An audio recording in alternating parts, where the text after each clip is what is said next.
नमस्कार, स्वागत है आप सभी का हमारे इस खास कार्यक्रम में। कहा जाता है कि कला बिना घर से बाहर निकले भाग जाने का एकमात्र तरीका है। यानी सिर्फ कला के थ्रू आप अपनी रोजमर्रा की बोरिंग जिंदगी से एस्केप कर सकते हैं। और साहित्य एक ऐसी कला होती है जिससे हर कला होकर गुजरती है। साहित्य क्या है, ये बहुत ही चंद शब्दों में जानने के लिए मुझे पीयूष मिश्रा जी की एक पंक्ति याद आती है कि आज मैंने फिर जज्बात भेजे, आज मैंने फिर जज्बात भेजे और आज तुमने फिर अल्फाज समझे। यानी कि एक साहित्यकार अल्फाज नहीं बल्कि जज्बात लिखता है। साहित्य यात्रा की हर कड़ी में हमारी ये कोशिश रहती है कि आप तक एक ऐसा कलाकार पहुंचाया जाए जो आपके अंदर साहित्य को बढ़ावा दे। और इसी के लिए आज हमारे साथ स्टूडियो में मौजूद हैं श्री GS थापा जी। ये राइटर, डायरेक्टर और प्रोड्यूसर हैं। और ये सिर्फ वो कहानियां नहीं लिखते जो कि पर्दे पर चलती है, बल्कि ये वो कहानियां भी संजोते हैं जो पर्दे के पीछे चलती हैं। आपका बहुत बहुत स्वागत है आज स्टूडियो में। राधा जी, आपका नमस्कार। दूरदर्शन के सभी प्यारे दर्शकों को मेरा नमस्कार जी। तो सबसे पहले मैं आपसे ये जानना चाहती हूँ कि आप एक कलाकार हैं और एक कलाकार का परिवेश जानना बहुत ही आवश्यक होता है उन लोगों के लिए जो उनका साहित्य, उनकी लिखी हुई रचनाएं पढ़ते हैं। तो आप हमें बताइए कि आपका परिवेश कैसा था? राधा जी, वैसे तो मैं एक साधारण परिवार से ही हूँ, बिलोंग करता हूँ जी। ठीक है ना। शुरुआती दौर में जैसे आम लोग होते उसी तरह मेरा भी था कि पढ़ाई लिखाई करना है, डॉक्टर बनेंगे, इंजीनियर बनेंगे, यही सोचते थे जी। लेकिन कहते हैं कि कुछ गॉड गिफ्ट यानी कि आदमी के अंदर भी होता है, वो बाहर निकलने को तड़पता है। जी जी। तो ऐसा ही सोचिएगा कि ऐसा ही कुछ मेरे अंदर था, जो सिनेमा के प्रति प्रेम था, फिल्मों के प्रति प्रेम था, वो आखिर बाहर निकला। और आज जो है आपने मुझे बुलाया उसी तरह से, तो मैं उसके लिए धन्यवाद कहूँगा। जी जी। तो थापा जी, हर कलाकार की जिंदगी में एक क्षण आता है जब उसे खुद को पता चलता है कि मेरे अंदर एक कलाकार छुपा हुआ है। मुझे यकीन है कि आपकी ज़िंदगी में भी वो क्षण आया होगा जब आपको ये पता चला होगा कि मेरे अंदर ये कला छिपी है। क्या आपको वो क्षण याद है? राधा जी, आपने सही कहा कि मुझे अपने एक बचपन की घटना याद है कि मैं उस समय हाई स्कूल में पढ़ता था जी। और मेरे फादर जो हैं रेलवे में रेलवे पुलिस में इंस्पेक्टर थे। तो मैं काशी में रहता था, बनारस में एक छोटा सा यानी कि वो दूसरा यानी कि भाग है, तो वहाँ काशी में रहता था। तो एक दिन देखा कि स्टेशन के सामने बहुत सारे बड़े बड़े, मैं तो जानता नहीं था, बड़े बड़े, हम तो कहते थे आईना लगे हुए हैं, ठीक है ना। वो होते रिफ्लेक्टर थे, आज तो रिफ्लेक्टर कहते हैं, वो रिफ्लेक्टर लगे थे, भारी भीड़ थी। तो मैं भी गया ऐसे ही। फादर ने कहा तुम क्या करने आ रखे हो? हमने कहा यहाँ भीड़ लगी, मैं भी आ गया देखने जी। तो वहाँ देखा एक फिल्म बन रही थी विदेशिया, उसकी शूटिंग हो रही थी। तो वहाँ पे जब मैंने देखा कि अरे, तो उसमें सुजीत कुमार जी थे और भी थे, मैं अननोन हूँ उनसे।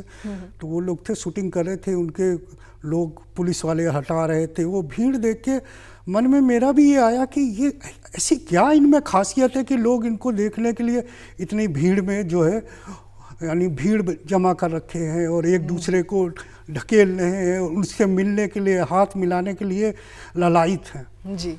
तो मैंने भी अपने फादर से कहा कि ये है कौन? तो उन्होंने कहा बहुत बड़ा हीरो है। तो उन्होंने कहा, हमने कहा कौन सा हीरो होता है, ये हीरो कौन होता है? उस समय तक मैं फिल्म को कुछ भी नहीं जानता था जी। तो उन्होंने कहा ये जो फिल्में चलती हैं, बड़ी बड़ी सिनेमा बनते हैं, उनमें ये फिल्में दिखाई जाती, उनके हीरो हैं। तो मेरे फादर मुझे ले गए, उन्होंने कहा, तो उन्होंने मेरे को एक बात कही थी, कहते हैं कि मैं भी आपके तरह साधारण व्यक्ति हूँ, लेकिन मैंने जो मुकाम हासिल किया है उसे, ये जो जितने लोग मेरे आसपास हैं, ये वो मेरे उस यानी कि मुकाम को, मेरी जो मेरी काबिलियत थी उसकी इज्जत कर रहे हैं, मेरी इज्जत नहीं कर रहे हैं। और उन्होंने कहा था बेटा आगे तुम जब भी ये काम करो, अगर किसी भी लाइन में जाओ तो अपनी काबिलियत से ही अपनी इज्जत बनाना। तो वो बात मेरे को बहुत चुभी। उसके बाद मैंने भी टटोलना शुरू किया, फिर फिल्मी किताबें लेने शुरू कर दिया, यानी कि पढ़ने शुरू कर दी। धीरे धीरे जो एक हॉबी सी बनती चली गई जी। फिर वो क्षण भी आया। फिर अपना कहते हैं ना कि जीवन चलाने के लिए अपने ट्रैक पे आना ज़रूरी होता है। फिर मैंने पढ़ाई की अपने BHU से जी। और फिर वहाँ से ग्रेजुएशन लेने के बाद जो है मैंने ITI किया लखनऊ से, और वहाँ पे यानी कि TV कंपनी में, यानी इलेक्ट्रॉनिक कंपनी में मैं काम करता रहा। अपट्रॉन इंडिया में काम किया। लेकिन ये फिल्म कहीं ना कहीं मेरे यानी कि एक कोने में वो रहता था कि यार मैं कहाँ फंस गया, मुझे तो ये यानी कि ग्लैमर की दुनिया में जाना है। तो मेरे को 1987 में मेरी मुलाकात एक नाटक चलता था दूरदर्शन में ही, बहुत पॉपुलर नाटक था नुक्कड़ जी। तो उसमें एक हमारे थे फुनसुक लद्दाखी जी थे, वो होटल में छोटा सा किरदार नौकर का किया हुआ था। तो उनसे मेरी मुलाकात होगी अचानक ही। जी। तो उस समय वो सारनाथ पे यानी कि बौद्ध गुरु जो दलाई लामा पे एक काल चक्र करके लगता है, तो वो दूरदर्शन के लिए काल चक्र का निर्माण कर रहे थे जी। तो उन्होंने मुझे कहा कि यार मेरे पास उसमें बीटा का ज़माना था, बीटा कैसेट चलते थे, कहे ये उठाओ मेरे साथ चलो। तो मैं उनका बीटा कैसेट उनके टीम के साथ चलता था, तो वो मुझे अपने भाई की तरह मानते थे। तो उन्होंने धीरे धीरे एडिटिंग भी सिखाई, और मैं लखनऊ दूरदर्शन में जाता रहा, वहाँ एडिटिंग होती थी, देखता था कैसे करते हैं वो, कैसे करती हैं। धीरे धीरे ये चीज़ें मेरे को हावी होने लगी, और बाद में मैंने इसी ट्रैक पे ही चलने का निश्चय किया। लेकिन जीवन यापन करने के लिए नौकरी भी करनी ज़रूरी थी, तो साथ साथ वो भी करता रहा। जी बिल्कुल। तो ये कुछ इंसिडेंट्स आपके सफ़र को यहाँ तक लेकर आए हैं कि आपने फिल्मी जगत की कहानियों से एक किताब हम सबके लिए प्रस्तुत की है। तो यकीनन आपके पास ऐसी बहुत सी कहानियाँ होंगी। तो सबसे पहले तो ये कि देहरादून में सिनेमा का सफ़र कैसा था, और यहाँ पर सबसे पहला सिनेमा हॉल कब और कैसे बना? यहाँ पे देहरादून में सिनेमा की शुरुआत जो है, अगर देहरादून की बात क्या करें, देहरादून डिस्ट्रिक्ट की बात ही करते हैं जी। तो 1907 में सबसे पहला सिनेमा शुरू हुआ था मसूरी में, पिक्चर पैलेस करके जी। ये दुनिया का तीसरा इलेक्ट्रिक सिनेमा था। अच्छा। जो यानी कि आज भी यानी कि किताबों में लिखा हुआ है कि ये यानी कि पहला इंग्लैंड में था, दूसरा बर्लिन में था, और तीसरा मसूरी में लगाया गया।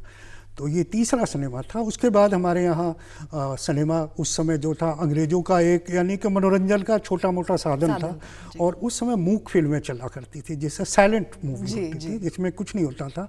तो लेकिन स्क्रीन पे वो मूवी चलती थी तो बैकग्राउंड कुछ नहीं है, तो क्या करेंगे, तो लोग क्या करते थे, बैंड बजा लेते थे कि हाँ कि बैकग्राउंड में कुछ हो। तो इस तरह से यानी कि सबसे पहला सिनेमा हमारा मसूरी में आया 1907 में। फिर 1917 में हमारे देहरादून में पहला सिनेमा बना दिग्विजय जी, ठीक है ना। ये दिग्विजय सिनेमा था जो यानी कि 1907 में बना, और इसको एक अंग्रेज महिला थी D. एकिन करके, उन्होंने ही इसकी शुरुआत की थी। और उन्होंने 1917 तक 17, 18, 19 तक उन्होंने सिनेमा चलाया। वो यहाँ पे फिल्म स्टूडियो भी बनाना चाहती थी जी। लेकिन उनको परमिशन नहीं मिली, तो इसकी वजह से जो है उनको सपना अधूरा ही रह गया जी। और फिर जिस बिल्डिंग में वो बना हुआ था, घंटाघर के पास जहाँ पे दिग्विजय है, वहाँ पे पहले यानी कि पेट्रोल पंप भी था, और लाल इमली धारीवाल का वहाँ पे शोरूम भी था। तो पेट्रोल पंप की वजह से वो सिनेमा 1919 में बंद करना पड़ा। फिर जो है 1900, फिर उन्होंने काफ़ी प्रयास किया, कई लोगों ने प्रयास किया। फिर 1927 में हमारा ये सिनेमा चलना शुरू हुआ, और उसके साथ ही एक दूसरा सिनेमा, 2 सिनेमा एक साथ चले, एक ओरिएंट और एक दिग्विजय। ये हमारे देहरादून क्या पूरे उत्तराखंड का सबसे पुराना सिनेमा है जी। गोपाल जी, एक बहुत ही रोचक कहानी मैंने सुनी है कि जब हिंदुस्तान में सबसे पहले सिनेमा आए, तो जैसे कि आपने कहा पहले ऑडियो नहीं होती थी, तो एक ट्रेन का सीन चलाया जाता था जिसमें कि एक ट्रेन बहुत दूर से चलते हुए आती थी। तो जब ये सीन चलाया गया और सामने जो दर्शक बैठे थे, जैसे जैसे ट्रेन आगे बढ़ती गई, दर्शकों को ये लगा कि ट्रेन हमारी तरफ आ रही है, तो वो भागकर वहां से चले गए। बिल्कुल बिल्कुल जी। तो मुझे यकीन है कि आपके पास भी ऐसी काफ़ी बहुत सी रोचक कहानियाँ होंगी। आप प्लीज़ कुछ रोचक कहानियाँ बताइए। राधा जी सबसे बड़ा दिग्विजय सिनेमा, पुराना सिनेमा है, इसलिए उसके बारे में कई बातें यानी सुनी है, वो है 90 यानी कि मुगले आजम फिल्म जब रिलीज हुई थी जी। तो उस समय जो है Digvijay cinema, new empire cinema और ओरिएंट सिनेमा, ये सिनेमा यहाँ के सबसे पॉपुलर सिनेमा हॉल थे। और जो मुगले आजम जब बनी तो उसके साथ ये कहानी थी कि इतने काफ़ी सालों में बनी वो, उसको बनाते बनाते 6 साल लग गए थे और काफ़ी बड़ी लागत आई थी। तो वो चाहते थे कि हमारी फिल्में कहीं फ्लॉप ना हो जाए, हमने इतने पैसे लगाए। तो उस समय उन्होंने एक ट्रेंड चलाया कि हम जहाँ भी फिल्में लगाएंगे 2 सिनेमा घरों में लगाएंगे। तो हाँ, उसी के अनुसार हमारे यहाँ भी 2 सिनेमा घरों में लगे। एक लक्ष्मी टाकी जो गांधी रोड पे है और एक लगा दिग्विजय पे। लेकिन जिस तरह से उन्होंने मुगले आजम के लिए नया पैटर्न बनाया था, एक तो वो सिनेमा स्कोप बनाई थी फिल्म उन्होंने, ठीक है ना, फिर उसमें जो है स्टीरियोफोनिक म्यूजिक दिया हुआ था जो इंडिया में पहली बार आ रहा था, और वो कुछ कलर में थे और कुछ ब्लैक एंड वाइट थे। तो के आसिफ साहब जो उसके वो थे डायरेक्टर थे, उन्होंने, उनकी इच्छा थी कि हमारा जो फिल्म लगे, हमारी फिल्म जहाँ भी लगे वो दर्शकों को अच्छे तरीके से दिखाई जाए, उसके जो साउंड रिकॉर्डिंग है उसका भी इफेक्ट बढ़िया से दिखे। तो वो खुद ही उस समय वो दिग्विजय सिनेमा में आए थे, तो सिनेमा हॉल में आके उन्होंने इंस्पेक्शन किया, देखने के बाद कहा कि ये तो हमारे लायक कुछ भी नहीं है, आप सबसे पहले प्रोजेक्टर चेंज कीजिए और यहाँ के साउंड सिस्टम को चेंज कीजिए। तब उन्होंने वहाँ पे साउंड सिस्टम और प्रोजेक्टर को यानी कोई चेंज किया। उस समय क्या था कि सिनेमा की पब्लिसिटी बहुत यानी कि बड़े पैमाने में की जाती थी। लोग ठेलों में लगा के पोस्टर घूमते थे और जो है लाउड स्पीकर में गली गली मोहल्ले मोहल्ले गांव गांव जाते थे। लेकिन मुगले आजम में पहली बार इंडिया में जो कट आउट बनाने का सिस्टम चालू हुआ वो मुगले आजम के थ्रू हुआ। तो जब यहाँ पे ट्रक में भर के आए दिग्विजय सिनेमा में कट आउट लगने लगे, लोगों ने कहा अरे इतने बड़े बड़े आदमी कैसे लग रहे हैं, दिलीप कुमार जी की इतनी बड़ी फोटो। तो वो देखने के लिए पूरा शहर उमड़ पड़ता था। रात को 12, 1, 2 बज जाते थे, लोग उसको देखते रहते कि ये कैसे क्या है ये। वो एक यानी कहते थे अजूबा सा लगता था, ठीक है ना। तो वो चीज़ें जो हैं आज भी लोग, जो पुराने लोग हैं, याद करते हैं और कहते हैं कि उस जमाने में ऐसा था और ऐसा हो रहा था। लेकिन अब जो है धीरे धीरे ये चीज़ें ख़त्म हो गई हैं। तो अब थोड़ा सा दुख लगता है कि ये चीज़ें अब जो है जो बहुत धरोहर जैसी थी वो नहीं थी। इसी तरह न्यू एम्पायर सिनेमा एक ऐसा था कि उस दौर में न्यू एम्पायर देहरादून का क्या पूरे आप उत्तराखंड का पहला सिनेमा था जहाँ पे रंगमंच भी था, जहाँ स्टेज थे, जहाँ पे ड्रामा किए जाते थे, जहाँ पृथ्वीराज कपूर ने अपने 3 नाटकों का मंचन किया। एक दीवार, पैसा और ये तो मुझे याद है, एक याद नहीं आ रहा। तो ये 2 हैं। तो पृथ्वीराज कपूर जी क्या करते थे कि वो नाटकों का मंचन करते थे, जब नाटक खत्म हो जाता था तो वो पैजामा और वो लगाते थे, सलवार लगाते थे और एक उनके शॉल होता था, तो वो शॉल ओढ़ते थे और गेट पे आके वो खड़े हो जाते थे ऐसे शॉल करके। लोग उस पे जो भी है 10 रुपए 5 रुपए जो भी है वो डालते थे। उनकी ये बात काफ़ी प्रसिद्ध है। हाँ, और ये बात मैंने अपने जो अभी हमारी एक किताब लॉन्च किया है सीएम साहब ने, देहरादून सिनेमा, आज मैंने इसका जिक्र किया है। जी, आपकी किताब में इसका जिक्र है। तो तब से लेकर आज की अगर बात की जाए थापा जी, तो आज किस तरह की दशा है सिनेमा हॉल्स की, और उत्तराखंड में जो हम फिल्म शूट करते हैं उसकी क्या दशा है आज की तारीख में? सबसे पहले बात राधा जी करते हैं कि अगर सिनेमा की बात करें तो एक समय पूरे उत्तराखंड में देहरादून में ही 16 सिनेमा थे। जी बिल्कुल, ठीक है ना, और जबकि आबादी बहुत कम थी। आज आबादी बढ़ गई, आज सिनेमा कम हो गए। बिल्कुल बिल्कुल ना। पूरे उत्तराखंड में 140 से 145 के बीच में सिनेमा हॉल थे, जो हमारे उत्तराखंड सिनेमा के यानी रीजनल सिनेमा की रीढ़ कही जाती थी। हाँ, वो थे जिससे हमारे जो रीजनल सिनेमा के प्रोड्यूसर्स थे उनके लिए बहुत बड़ा प्लेटफॉर्म था। बिल्कुल बिल्कुल। लेकिन समय के साथ बदलाव जरूरी था, इसी वजह से धीरे धीरे वो टूटते गए। बाद में मल्टीप्लेक्स सिनेमा आया। मल्टीप्लेक्स सिनेमा ने एक तरह से एक बड़ा ग्लैमर दिखा दिया। बड़ा दुख होता है कि जो हमारी एक धरोहर थी, जो हमारे लोगों ने हमारे मनोरंजन का एक साधन बनाया हुआ था, वो आज जो है अपने अस्तित्व को खोता चला जा रहा है। जी, और इसके लिए तो मैं अभी भी जो बच्चे उनके जो मालिक है उनसे कहता हूँ कि आप इसको अपने एक विरासत के तरह रखिए। जी बिल्कुल। ताकि हमको याद रहे, आने वाली पीढ़ी को भी पता चले कि ये सिनेमाज होते थे और ऐसे थे। जी बिल्कुल। ठीक है ना। लेकिन जो है बड़ा दुख लग रहा है कि अभी हमारा प्रभात भी टूट गया, कृष्णा भी टूट गया। अभी टूटने के कगार में 2-3 सिनेमा और पड़े हुए हैं, जैसे पायल पड़ा हुआ है, कनक भी बंद होकर टूटने पे है। तो अगर ऐसा ही रहा तो धीरे धीरे सिंगल स्क्रीन का अस्तित्व ही खत्म हो जाएगा। और रही बात आपने कही कि रीजनल सिनेमा का, इससे क्या वो है, रीजनल सिनेमा का सबसे बड़ा जो आप कह सकते हैं कि लाभ जो है सिंगल स्क्रीन ही था। कई वाक़ये तो ऐसे हैं कि जो आज भी यानी कि हम लोग को याद आते हैं, जो हम लोग ने खुद आंखों से देखे हुए हैं। तो जैसे आपको 1986 में एक कौथिक फिल्म रिलीज हुई थी जी, जिसमें बलदेव राणा जी, अशोक कमल जी, उर्मी नेगी जी थी, और काफ़ी अच्छी पॉपुलर फिल्म थी, और घर जमाई के बाद दूसरी बेस्ट फिल्म थी वो। जी। लेकिन ये सिनेमा हॉल के कारण कि उस समय क्या था जी, घर जमाई की तो सब जानते हैं, लेकिन कौथिक में क्या था कि ये जी सिनेमा कोट द्वार में लगी थी ये फिल्म। जी। ठीक है ना। और पौड़ी सबसे बड़ा जनपद में सबसे बड़ा जनपद माना जाता है, और बड़े दूर दराज गांव है, काफ़ी आबादी फैली है। तो वो पौड़ी में लगी नहीं, और वो लगी कोट द्वार में, क्योंकि उसका प्रिंट ही एक था जी। तो दूर दराज से गाँव से लोग जो है बसों में भर भर के चले आते थे देखने। पहले क्या था कि हमारे को फिल्म लाइक हमारे जो क्षेत्रीय सिनेमा के प्रोड्यूसर्स थे या जो फिल्म मेकर्स थे, उनको इतना पता नहीं था कि हम किस तरह से फिल्म को डिस्ट्रीब्यूट करना है, तो ज़्यादातर एक ही प्रिंट बनाते थे। तो इसकी वजह से वो मुकाम हासिल नहीं कर पाते थे जो उनको करना चाहिए। क्योंकि जैसे यहाँ पे जगवाल लगी, तो बताते हैं राजा साहब जो उनके मालिक है, वो बताते हैं कि यानी कि लोग 2-2 दिन तक वेट करते थे वहाँ पे, लेकिन वो 1 महीने चली जी। और उन्होंने कहा कि सब लोगों ने आंदोलन भी किया कि नहीं चलाइए इसको, और जी। लेकिन उनकी मजबूरी ये थी कि वो फिल्म कहीं और बुक हो चुकी थी, इसलिए जाना पड़ा जी। आज की तारीख में अगर उत्तराखंड की बात की जाए तो यहाँ पर अलग अलग तरह की फिल्में शूट होती हैं, जैसे स्टूडेंट ऑफ द ईयर 2 देखा जाए या 32 गोल मीटर चालू।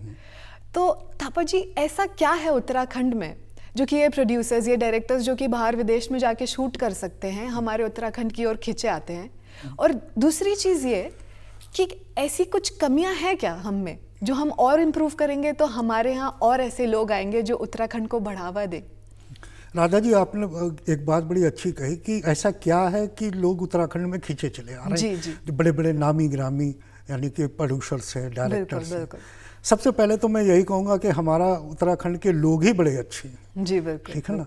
इतने भोले भाले सीधे साधे हैं कि कह नहीं सकते। दूसरा, हमारे यहाँ की ब्यूटी बहुत अच्छी है। आप अगर देखें, यहाँ पे बुग्याल है, पहाड़ है, झरने हैं, आप कहीं पे भी निकल जाए, आप घर से थोड़ा बाहर ही निकलिए जी, 5 किलोमीटर के रेडियस में आ जाइए, कहीं पे भी निकलेंगे, आपको खुद ही ऐसा लगता है कि आप स्वर्ग में आ गए।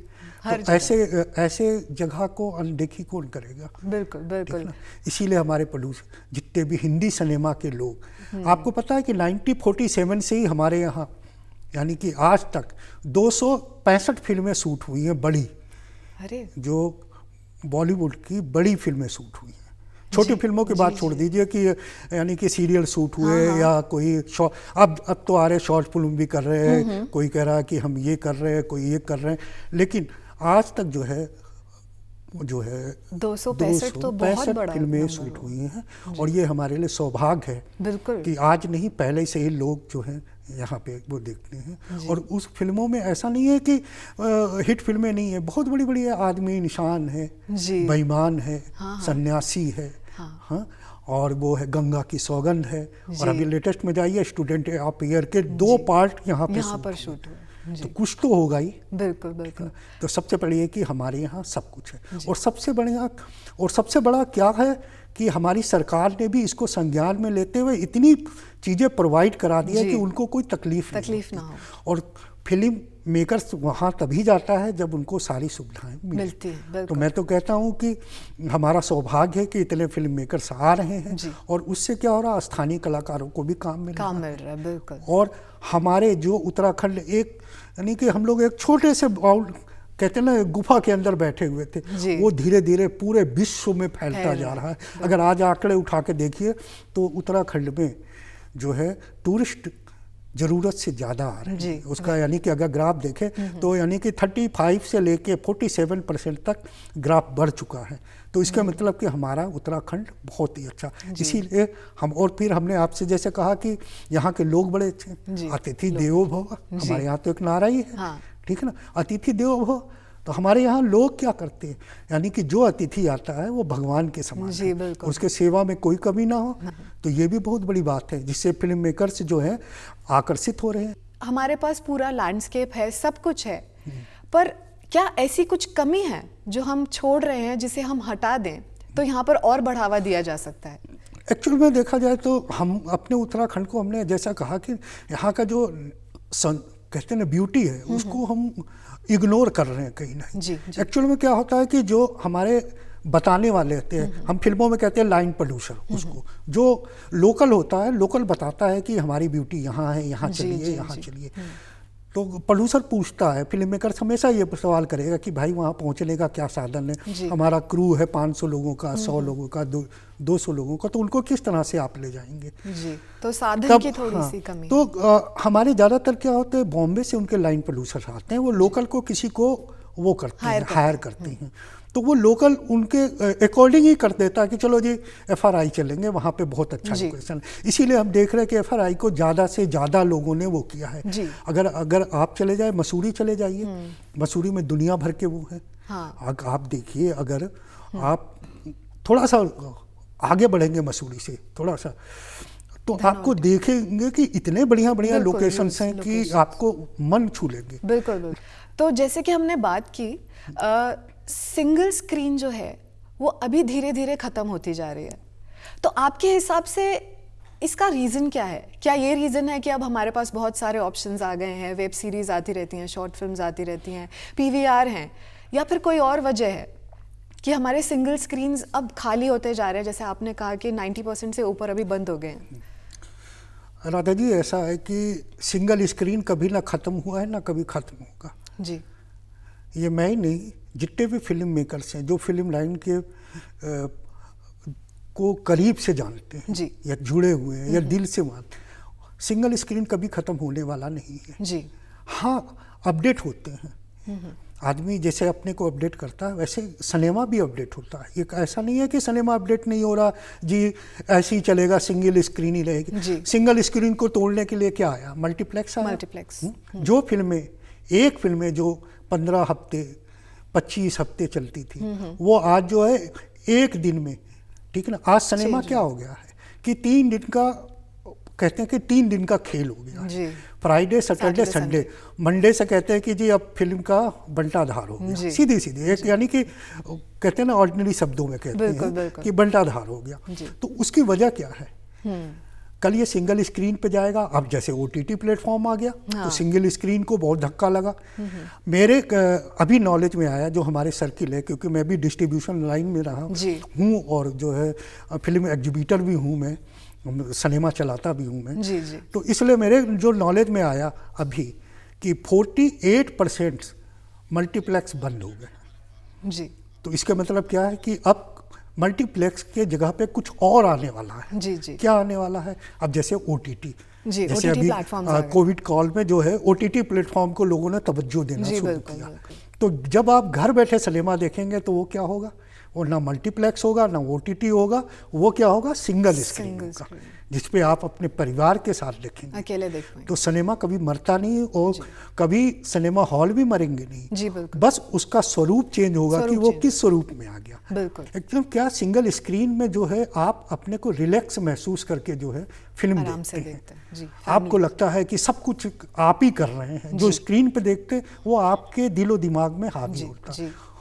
और आदमी है, जैसे आप पुराने ज़माने में देखते हैं, आगे की सीटों में लाइट चलेगी, बड़े हल्ला मारेगा, वो दिल के अरमान होते हैं कि वो कैसे करने। जी थापा जी, जैसे कि आपने बताया कि आप खुद भी सिनेमा से जुड़े हुए हैं और आपने खुद भी चीज़ें लिखी और डायरेक्ट की, प्रोड्यूस की, तो उससे रिलेटेड आपके एक्सपीरियंसेस कैसे हैं, कुछ वो बताइए।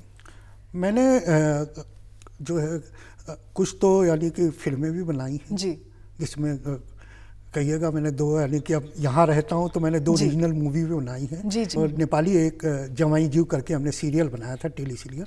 और लखनऊ दूरदर्शन के लिए कि जैसा हमने बताया कि आपके कि हमने जो है काल चक्र करके एक वो किया था, ठीक है ना। आपके देहरादून दर्शन के लिए भी हमने जो है 2012 में मैंने नए साल का 1 घंटे का प्रोग्राम बनाया था, वो यानी काफ़ी अप्रिशिएट किया है यहाँ पे। जी। तो हमने भी किया है जी। लेकिन जो हमारे रीजनल सिनेमा है जो है उसका भविष्य बड़ा उज्जवल है जी। लेकिन शायद हम डरते हैं कि शायद कि हम पैसे नहीं, हम पे नहीं है, हमारी लागत नहीं निकल पा रही है। जी, बिल्कुल। हम हमेशा यानी कि कहते हैं कि लॉस में ही चल रहे हैं। तो उसका रीजन क्या है कि हमने अपने को एक मार्केट वैल्यू यानी मार्केट तलाशा नहीं है। अगर हम मार्केट तलाशेंगे तो वो है। तो हमने भी इसी को लेके ही अपने एक नया कंसेप्ट तैयार किया था विदे करके। मैंने उसके लिए एक प्लेटफॉर्म बनाई है और अभी ऊंचे स्तर पे बात भी हो रही कि हम अपने रीजनल सिनेमा को कैसे ऊपर ले जाएंगे। जी। ठीक है ना। और मैंने जितनी लागत लगाई है, आज भी मैं टीवी के सामने बैठा हूँ तो मैं आज भी सभी से कहता हूँ और वादा की करता हूँ कि मैं जितनी लागत लगाई है मैं उससे ज़्यादा ही वसूल के दूंगा। उसका क्या है कि एक कंसेप्ट तैयार करना पड़ता है। आप अपनी मार्केट प्लान कैसे करती हैं, बिल्कुल। तो ये है। और नहीं तो ऐसा नहीं है कि हमारे यहाँ प्रोड्यूसर से आप देखिए, अगर पुराने समय को आज जोड़िए, आज हमारे यहाँ सबसे ज़्यादा रीजनल फिल्में बन रही हैं। लोग कहते हैं ना कि हम रीजनल सिनेमा ख़त्म हो गया, लेकिन आपको पता है कि 2010 के बाद 2020 आते आते कम से कम 10 फिल्में बनी हैं। और ये आज तक का हर सदी का 80 के दशक में चले जाइए, 90 के दशक में चले जाइए, 2000 के दशक में चले जाइए, आज तक इतनी फिल्में कभी नहीं बनी। और अभी 2000 तो ये हो गया, नहीं तो आपको मैं बता रहा हूँ कि 16 फिल्में आ रही थी। तो आप कह ही नहीं सकते कि रीजनल सिनेमा नीचे जा रहा है। तो हम क्या कहेंगे कि रीजनल सिनेमा ऊपर जा रहा है। हाँ, थोड़ा मार्केट तलाशना है। वो मार्केट तलाशने के लिए आपको उसके लिए पेपर वर्क करना पड़ेगा। थोड़ी तैयारी की आवश्यकता है। नहीं तो उत्तराखंड में इतना टैलेंट है, यहाँ हर तरह के लोग हैं, एक्टर्स, राइटर्स, डायरेक्टर्स। थापा जी, आप यहाँ पर आए, आपने हमारे सवालों का इतने अच्छे से जवाब दिया, हमें इतनी अच्छी जानकारियाँ दी, इतनी रोचक कहानियाँ बताई, उसके लिए बहुत बहुत धन्यवाद। आपका भी शुक्रिया। साहित्य यात्रा की अगली कड़ी में आप सभी से फिर मुलाकात होगी। तब तक के लिए नमस्कार।